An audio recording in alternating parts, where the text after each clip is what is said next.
Hi friends, welcome back to our channel.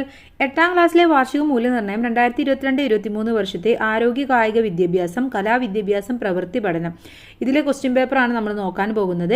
അപ്പോൾ നിങ്ങൾക്ക് exam എഴുതാനുള്ള സമയം എന്ന് പറയുന്നത് 2 മണിക്കൂറാണ്. പക്ഷേ ഓരോന്നിനും സെപ്പറേറ്റ് മാർക്ക് വീതമാണ് നൽകിയിട്ടുള്ളത്. ഓക്കെ, ആകെ മാർക്ക് 45 ആണ്.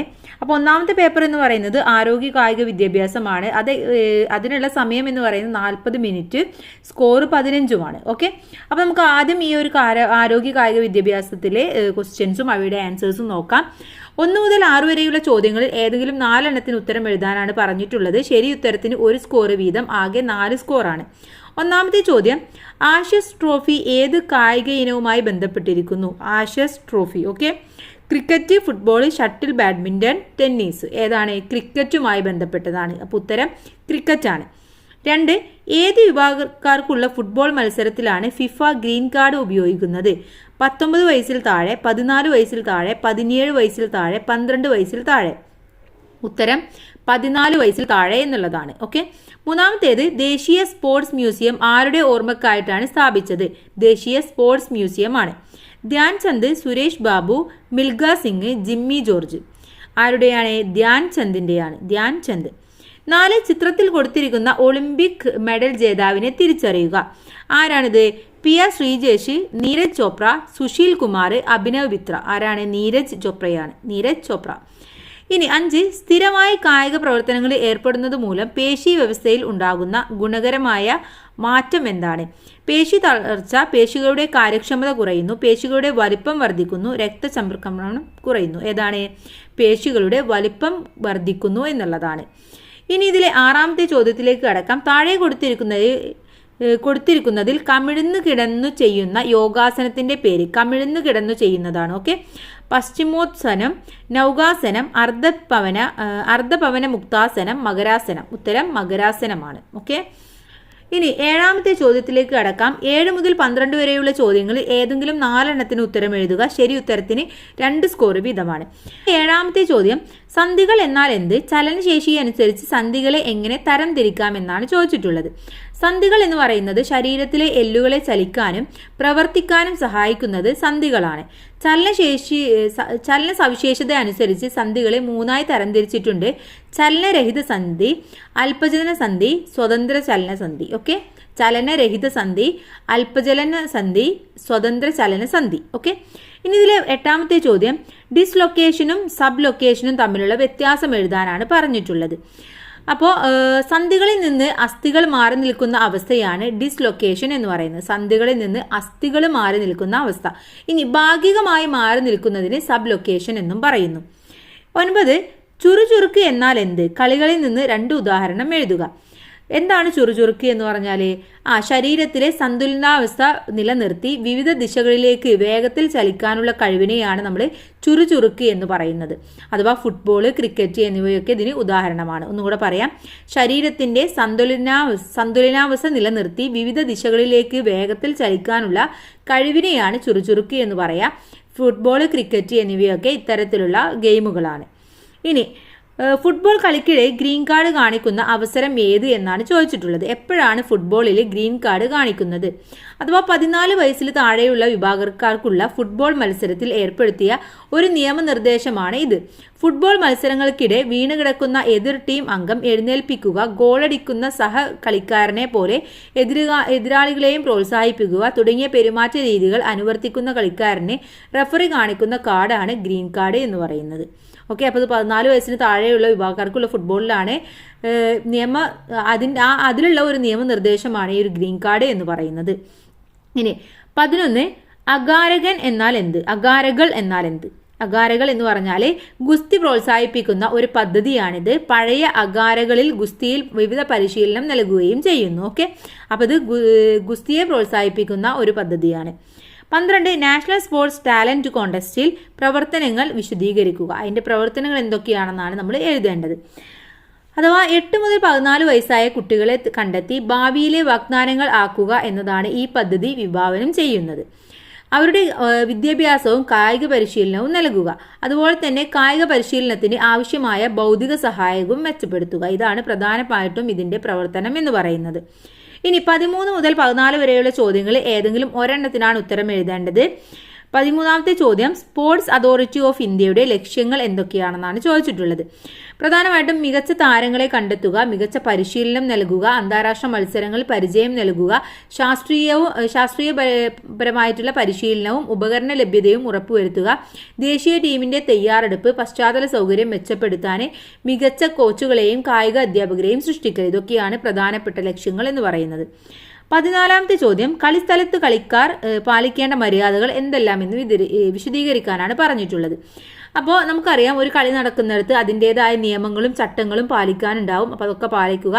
സഹകളിക്കാരനെയും എതിർ കളിക്കാരനെയും ഒഫീസലിനെയും ബഹുമാനിക്കുക. മനഃപൂർവ്വം മറ്റൊരാൾക്ക് പരിക്കേൽക്കുന്ന രീതിയിൽ കളിക്കാതിരിക്കുക. കാളികളെ ബഹുമാനിക്കുക.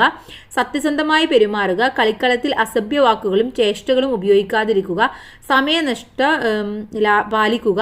സ്പോർട്സ്മാൻ സ്പിരിറ്റ് കാത്തു സൂക്ഷിക്കുക. ഇതൊക്കെയാണ് പ്രധാനമായിട്ടും നമ്മളൊരു കളിസ്ഥലത്ത് പാലിക്കേണ്ട മര്യാദകൾ എന്ന് പറയുന്നത്. അപ്പോൾ ഇത്രയുമാണ് കായിക വിദ്യാഭ്യാസവുമായി ബന്ധപ്പെട്ടിട്ടുള്ളത്. ഇനി അടുത്തത് കലാവിദ്യാഭ്യാസമാണ് നമുക്ക് നോക്കാനുള്ളത്. കലാവിദ്യാഭ്യാസത്തിനും നമ്മൾ നേരത്തെ പറഞ്ഞ പോലെ 40 മിനിറ്റാണ്, 15 മാർക്കാണ് ആകെയുള്ളത്. ഇതിലെ ഒന്നാമത്തെ ചോദ്യം നോക്കാം. കേരളത്തിലെ വയലുകളും ഗ്രാമങ്ങളും ചിത്രത്തിൽ പകർത്തിയ പ്രകൃതിയോടും പരിസ്ഥിതിയോടും വളരെ ആഭിമുഖ്യം പുലർത്തിയ കേരളീയനായ ചിത്രകാരൻ ആരെന്നാണ് ചോദിച്ചിട്ടുള്ളത്.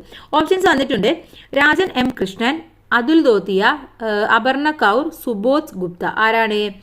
ആൻസർ എന്ന് പറയുന്നത് രാജൻ എം കൃഷ്ണനാണ്. രണ്ടാമത്തെ ചോദ്യം, ചിത്രത്തിൽ തന്നിരിക്കുന്ന പാശ്ചാത്യ സംഗീതോപകരണങ്ങൾ ഏതൊക്കെയാണെന്ന് എഴുതാനാണ് പറഞ്ഞിട്ടുള്ളത്. ഇതിൽ പാശ്ചാത്യ സംഗീതോപകരണം എന്ന് പറയുന്നത് ഉത്തരം ബി ആണ്. ഓക്കെ, ബാക്കിയെല്ലാം പാശ്ചാത്യമല്ല. അപ്പോൾ ഉത്തരം ബി ആണ് ശരിയായിട്ടുള്ള ഉത്തരം. ഇനി മൂന്നാമത്തേത്, ഗുഹാക്ഷേത്രങ്ങളും ഒറ്റക്കൽ മണ്ഡപങ്ങളും ശില്പങ്ങളും അടങ്ങിയ പല്ലവകാല ശില്പനഗരം ഏതാണ്? അജന്ത, എലഫന്റ, ഹാരപ്പ, മഹാബലിപുരം. ഏതാണ്? മഹാബലിപുരമാണ്. ഇനി 4, ഫോട്ടോഗ്രാഫിയിൽ അകലെയുള്ളതും അടുത്തുള്ളതുമായ വസ്തുക്കളെ വ്യക്തതയോടെ പകർത്തുന്നതിന് ക്യാമറയിൽ ഘടിപ്പിക്കുന്ന ഉപകരണം ഏതാണ്? ട്രൈപോയിഡ്, ലെൻസ്, മെമ്മറി കാർഡ്, ബാറ്ററി. ഏതാണ്? ലെൻസാണ് നമ്മൾ ദൂരെയുള്ളതിനെ അകലെയുള്ളതിനെ അടുത്തായിട്ട് കാണാൻ സഹായിക്കുന്നത്. ഇനി 5ാമത്തെ ചോദ്യം, നൃത്തത്തിൽ ആംഗികം എന്ന അഭിനയ രീതി കൊണ്ട് അർത്ഥമാക്കുന്നത് എന്താണ്? ശരീരഭാഗങ്ങൾ ഉപയോഗിച്ചുള്ള അഭിനയം, ശബ്ദം ഉപയോഗിച്ചുള്ള അഭിനയം, ഉപകരണങ്ങൾ ഉപയോഗിച്ചുള്ള അഭിനയം, ഉടയാടകൾ ഉപയോഗിച്ചുള്ള അഭിനയം. എന്താണ്? ശരീരഭാഗങ്ങൾ ഉപയോഗിച്ചുകൊണ്ടുള്ള അഭിനയത്തെയാണ് നമ്മൾ ആംഗികം എന്ന് പറയുന്നത്. 6, കഥകളി സംഗീതത്തിൽ ഇലത്താളം വായിക്കുന്നവർ ഏതു പേരിൽ അറിയപ്പെടുന്നു? കാതികൻ, വിദൂഷകൻ, ശിങ്കിടി, പ്രാസംഗികൻ. ശിങ്കിടി എന്ന പേരിലാണ് അറിയപ്പെടുന്നത്. ഇനി 7 മുതൽ 11 വരെയുള്ള ചോദ്യങ്ങളിൽ ഏതെങ്കിലും 2 എണ്ണത്തിന് ഉത്തരം എഴുതുക. ഓരോന്നിനും 3 സ്കോർ വീതമാണെന്നാണ് പറഞ്ഞിട്ടുള്ളത്. 7ാമത്തേത് ചേരുംപടിയാണ്. അപ്പോൾ നമുക്ക് ശരിയായിട്ടുള്ളത് വായിക്കാം. കലാമണ്ഡലം ഹൈദരാലിയുമായി ബന്ധപ്പെട്ടത് ഏതാണ്? കഥകളി സംഗീതമാണ്. സക്കീർ ഹുസൈനുമായി ബന്ധപ്പെട്ടത് തബലയാണ്. ഭീംസൻ ജോഷിയുമായി ബന്ധപ്പെട്ടത് ഹിന്ദുസ്ഥാനി സംഗീതമാണ്. ഇനി താഴെ കൊടുത്തിരിക്കുന്ന സന്ദർഭത്തെ അടിസ്ഥാനമാക്കി പൂന്തോട്ടം പരിപാലിക്കുന്ന കുട്ടിയെ ഉൾക്കൊള്ളിച്ച് ചിത്രം വരയ്ക്കാനാണ്. വരയ്ക്കാൻ പ്രത്യേകം പേപ്പർ ഉപയോഗിക്കുക. ഓക്കെ, അപ്പോൾ ഇവിടെ ഒന്ന് ചെടി ഇങ്ങനെ നട്ടിട്ടുണ്ട്. അടുത്തത് നമ്മളൊരു കുട്ടി വേണമെങ്കിൽ വെള്ളം ഒഴിക്കുന്നത് വരക്കാം. അടുത്തത് ആ ഒരു ചെടി വലുതായി കുട്ടി അതിൻ്റെ അടുത്തിരിക്കുന്നതായിട്ട് നമുക്ക് വരക്കാം. ഓക്കെ, അപ്പോൾ നിങ്ങളുടേതായ രീതിയിൽ നിങ്ങൾ വരക്കുക. അപ്പോൾ ഇവിടെ കൊടുത്തിട്ടുണ്ട് ചെടിച്ചട്ടിയിൽ വാടി നിൽക്കുന്ന ചെടിക്ക് എന്താണ് അടുത്ത് ചെയ്യേണ്ടത്? വെള്ളം ഒഴിക്കുക. അടുത്തത് ചെടിയിൽ വിരിഞ്ഞു നിൽക്കുന്ന പൂവ് കണ്ട് ആഹ്ലാദിക്കുന്ന കുട്ടി. ഇത്രയും ചിത്രങ്ങളാണ് വരയ്ക്കേണ്ടത്. ഇനി 9ാമത്തെ ചോദ്യം, ചിത്രങ്ങളിൽ കൊടുത്തിരിക്കുന്ന കർണാടക സംഗീത ഉപകരണങ്ങളുടെ പേരെഴുതാനാണ് പറഞ്ഞിട്ടുള്ളത്. എ എന്ന് പറയുന്നത് ഘടം, ബി എന്ന് പറയുന്നത് മൃദംഗം, സി എന്ന് പറയുന്നത് വീണ. ഇനി 10, നവരസങ്ങൾ എഴുതി പൂർത്തിയാക്കുക. ശൃംഗാരം, രണ്ടാമത്തെ എന്തായിട്ട് വരിക? ശൃംഗാരം, വീരം, കരുണം, രൗദ്രം. 5 എന്നുള്ളിടത്ത് നമ്മൾ ഹാസ്യം, ഭയാനകം, ബീഭത്സം, പിന്നെ അത്ഭുതം, ശാന്തം. ഓക്കെ, അപ്പോൾ അവിടെ എഴുതേണ്ടത് വീരം, ഹാസ്യം, അത്ഭുതം ഇതൊക്കെയാണ് എഴുതേണ്ടത്. 11, താഴെ കൊടുത്തിരിക്കുന്ന പാവനാടകത്തിനുള്ള പാവകൾ ഏതെന്ന് എഴുതുക. ഒന്നാമത്തത് എ എന്ന് പറയുന്നത് വിരൽപ്പാവയാണ്, ബി എന്ന് പറയുന്നത് നൂൽപ്പാവയാണ്, സി എന്ന് പറയുന്നത് തോൽപ്പാവയാണ്. ഓക്കെ, വിരൽപ്പാവ, നൂൽപ്പാവ, തോൽപ്പാവ.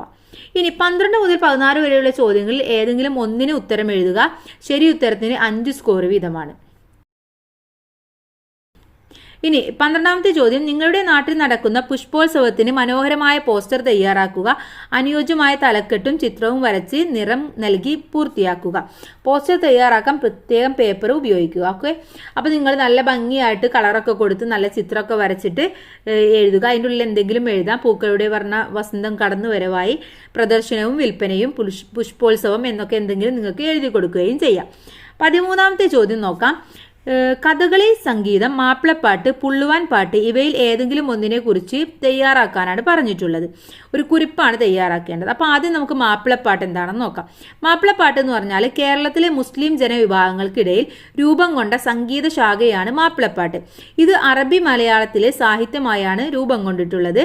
ജനകീയതയും സർഗാത്മകവുമായ ഇതിൻ്റെ പ്രത്യേകതകൾ ഗാനമാധുരിക്ക് പ്രത്യേകം കൽപ്പിക്കുന്ന മാപ്പിളപ്പാട്ടുകളുണ്ട്. ധാരാളം ആസ്വാദകരും ഇതിനുണ്ട്.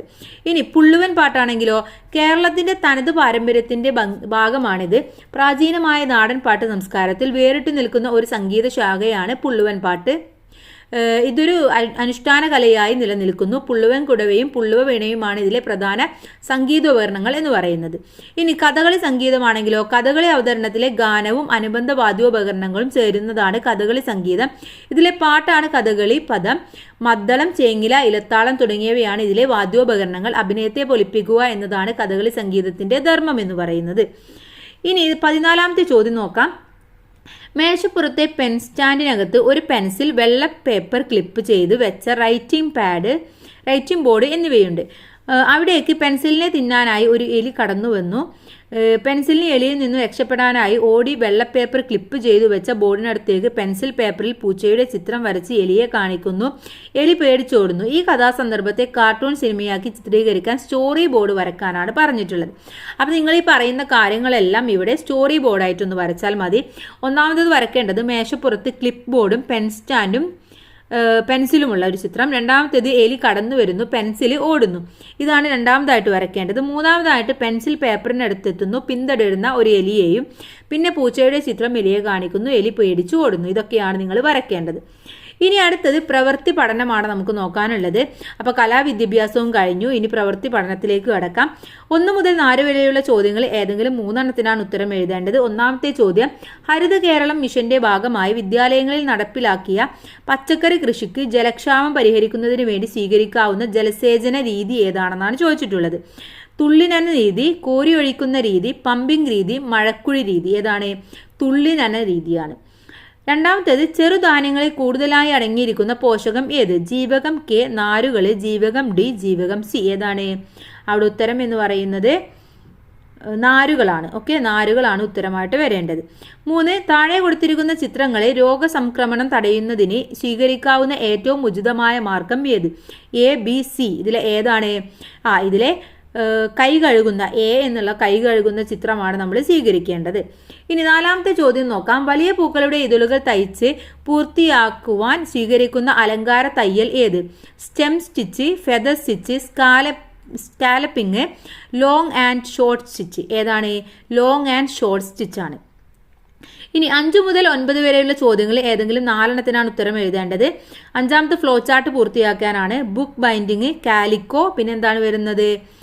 അവിടെ വരുന്നത് സ്ട്രോ ബോർഡ്, പിന്നെ ഫുൾ സ്കാപ്പ് പേപ്പർ, നമ്പർ 10 നൂല്, ബൈൻഡിങ് നീഡിൽ. ഓക്കെ, ഇങ്ങനെയാണ് നിങ്ങളിത് എഴുതേണ്ടത്. ഇനി 6, ജൈവവളം എന്നാൽ എന്ത്? ഏതെങ്കിലും 2 ജൈവവളങ്ങളുടെ പേരെഴുതാനാണ് പറഞ്ഞിട്ടുള്ളത്. ജൈവവളം എന്താണെന്ന് നമുക്കറിയാം.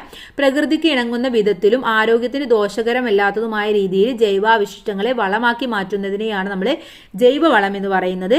ഇപ്പം മണ്ണിര കമ്പോസ്റ്റ്, പൈപ്പ് കമ്പോസ്റ്റ് എന്നിവയൊക്കെ ഈ ഒരു ജൈവ വളത്തിന് ഉദാഹരണമായിട്ട് എഴുതാം. ഇനി 7ാമത്തേത് ചേരുംപടി ചേർക്കാനാണ്. നമുക്ക് ചേരുംപടി ചേർത്ത് കറക്റ്റ് ആയത് നമുക്ക് പറയാം. ചിരട്ട ഉൽപ്പന്നങ്ങൾ ഏതൊക്കെയാണ്? Hacksaw blade. ഓക്കെ, ഇനി കുടിവെള്ളമാണെങ്കിൽ ക്ലോറിനേഷൻ ആണ്. വയലറ്റ് ദ്വിതീയ വർണ്ണമാണ്. പുകയില കഷായം എന്ന് പറയുന്നത് ജൈവ കീടനാശിനിയാണ്. ഇനി 8ാമത്തേത് ഗ്രേ ബോർഡ് അല്ലെങ്കിൽ ഡ്യൂപ്ലെക്സ് ബോർഡിൽ ഒരു ഫ്ലെക്സി ഫയൽ നിർമ്മിക്കുന്ന വിധം വിവരിക്കാനാണ് പറഞ്ഞിട്ടുള്ളത്. അത് നിങ്ങളുടെ ടെക്സ്റ്റ് ബുക്കിൽ ഉള്ളതാണ്. അപ്പോൾ കൂട്ടുകാരൊന്ന് ജസ്റ്റ് വായിച്ച് നോക്കിയാൽ മതി. ഇനി ഫാബ്രിക് പെയിൻറ്റിങ്ങും വെജിറ്റബിൾ പെയിൻറ്റിങ്ങും തമ്മിലുള്ള ഏതെങ്കിലും 4 വ്യത്യാസങ്ങൾ എഴുതാൻ പറഞ്ഞിട്ടുണ്ട്. ഫാബ്രിക് പെയിൻറ് എന്ന് പറഞ്ഞാൽ ഫാബ്രിക് പെയിൻറ്റ് നമുക്കറിയാം പെയിൻറ്റിലാണ്. വെജിറ്റബിൾ പെയിൻറ്റ് നമ്മൾ വെജിറ്റബിൾ ഉപയോഗിച്ചുകൊണ്ടാണ് പെയിൻറ്റ് ചെയ്യുന്നത്. ഫാബ്രിക് പെയിൻറ്റ് നമ്മൾ ബ്രഷ് ഉപയോഗിച്ചുകൊണ്ടാണ് ചെയ്യുന്നത്. അപ്പോൾ ഇതും കൂട്ടുകാരുടെ ടെക്സ്റ്റ് ബുക്കിലുണ്ട്, നിങ്ങളൊന്ന് വായിച്ചു നോക്കുക. ഇനി 10-11 ചോദ്യങ്ങൾ ഏതെങ്കിലും ഒരെണ്ണത്തിനാണ് ഉത്തരം എഴുതേണ്ടത്. 10 റിപ്പബ്ലിക് ദിനത്തിനോടനുബന്ധിച്ച് നിങ്ങൾ നിർമ്മിച്ച ഒരു ബാഡ്ജിൻ്റെ നിർമ്മാണ രീതി എഴുതാനാണ് പറഞ്ഞിരുന്നത്. അപ്പോൾ ഇതും ടെക്സ്റ്റ് ബുക്കിലുള്ളതാണ്.